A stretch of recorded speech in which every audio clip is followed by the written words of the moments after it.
Todd, you just completed your 99th triathlon, and your goal is to complete 100, which you're on track to do. But let's back up a little bit. How did you all get started in this? This is an interesting story, and I love this question. I got started in all of this because of my mom committing suicide when I was 3.5 years old. She had a drug addiction, unfortunately didn't get the help that she needed. She took her own life. My uncle, who was also a drug user, was actually in medical school at Ohio State. He got heavily into drugs. He committed suicide. My aunt committed suicide because of a food addiction. And there's one surviving girl in that family who's battled food for her entire life. So the logical question is, why was this stuff happening? And I believe some form of trauma occurred in that household. Her death, I never grew up thinking, oh, poor me, my mom killed herself, but traumatically that did something to me, that I was lacking something. I chose drugs for a while to help fill that void, but also I chose athletics as a coping mechanism. And it's interesting how surviving my addiction led me back to athletics, which led me to doing 99 Ironmans. So that's a brief nutshell of how I got in this chair today. And you've crossed the finish line so many times before. Does that moment ever feel any different to you? Normally I would answer this question one way, but Saturday in Boulder, Colorado for my 99th, I finished the race and had the normal euphoria that finishing one of those does from a physical level. But that day was the first time that the day was more spiritual. Had some things that occurred out on the course that weren't normal. They were very spiritual. A quick example, a lady that I met during the swim portion who was in a kayak messaged me and said, hey, I looked you up. I'm sober for 32 days. I'm looking for something to help me. That doesn't happen ever, doing those things. Met a couple people on the course that day that had heard Racing for Recovery that helped a loved one in different parts of the country. So it kind of solidified that, yes, doing those events are fun for me personally, but it's also a way for me to market Racing for Recovery. And it just reminded me that, yes, this program is doing a lot of good for a lot of people and has been since 2001. And let's touch on Racing for Recovery really quickly. What is it for those that don't know? Racing for Recovery is a federally approved 501c3 nonprofit that I started in 2001 simply to give back and help everybody who's been affected by addiction find an answer and a healing process to trauma that leads to addiction, and also aid them in building a balanced, holistic lifestyle that is not only conducive to sustaining sobriety, but it's an example of how good life can be when you're off of drugs. We have counseling services, support group meetings. I've written a couple of books. We're just here to help people live their best life, and that's what Racing for Recovery does. That's incredible. And let's go back to your Ironman challenges.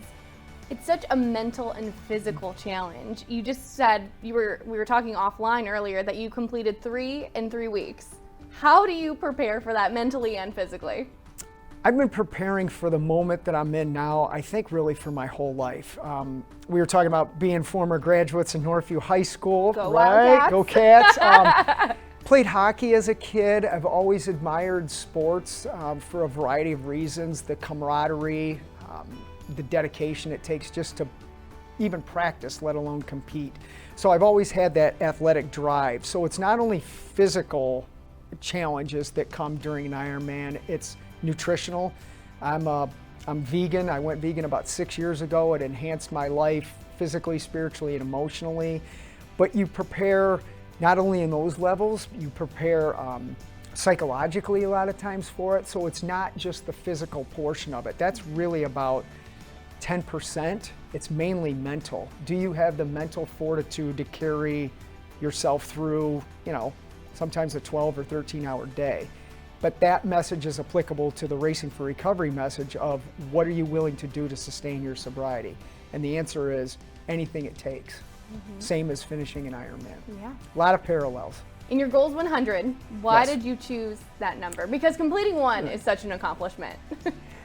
Well, when I did my first one, people said to me, well, you did it, you're done. And I was like, no, I'm going to do some more. And it was a couple years ago, I was in my 70s, at that time, and a couple people said to me, well, are you trying to get to 100? And I wasn't at the time, but I heard that and was kind of like, okay, let's do 100. And we're working on a new documentary for it. I'm going to write another book on a clinical level about racing for recovery. So I'm doing some business things along with doing 100 Ironmans. And it's in Hawaii. You can't beat that. No, you can't. And it's, I first saw the Ironman Hawaii back during my drug addiction. So I've been fortunate enough to race out there 5 or 6 times already. But to go back there and do my 100th Ironman, and where this all started at a very dark moment of my life, is another example of our slogan, which is, with sobriety, anything is possible. It's like a full circle moment. Yeah, and just talking to you right now about that, I think it's really starting to sink in about what this really means, not only for myself, for my kids to see their dad sticking it out with Racing for Recovery and making it work. For the viewer that's going to see this today, I want them to say, wow, if that guy can do something like that, I certainly can get sober and have a great life as well. Because I don't want people to look at me and go, oh, it's all about Ironman, because it's not. Ironman is a metaphor of what can be done when you put your mind to doing something. So yeah, Hawaii's going to be beautiful. And what's next after you hit your goal? You're going to hit 100. Are you going to keep doing them, or do you have a new challenge? I'm going to do my 101st at the Half Ironman World Championships, I think 2 weeks later in St. George. I think I'm going to do one more after that in California, and that'll be done for the year. And then next year, I'll continue to do Ironmans, but not at this volume. I love traveling. I love meeting new people. I love marketing Racing for Recovery through Ironman, but the volume I've done this year is a little excessive. It's a lot. You need a break. I need a break. I'm tired. Yeah, I need a break. And for somebody who was in your shoes, battling addiction, and they're watching this right now, what advice do you have for them? Call us. Call Racing for Recovery. If you're listening to me right now and anything that I'm saying resonates with you, know that if I can do this, you can do it in your own way. That's what makes Racing for Recovery so unique. I'm not telling people what to do to sustain sobriety. I'm living an example of what can be done in it, and then we help people create their own lifestyle that is conducive to their own betterment. Well, Todd, thank you so much for joining me today. It was such a pleasure to talk to you. You have such an incredible life, and you've accomplished so much. And again, to learn more about Racing for Recovery, we can go check out your website or social media pages. RacingForRecovery.org. Call us.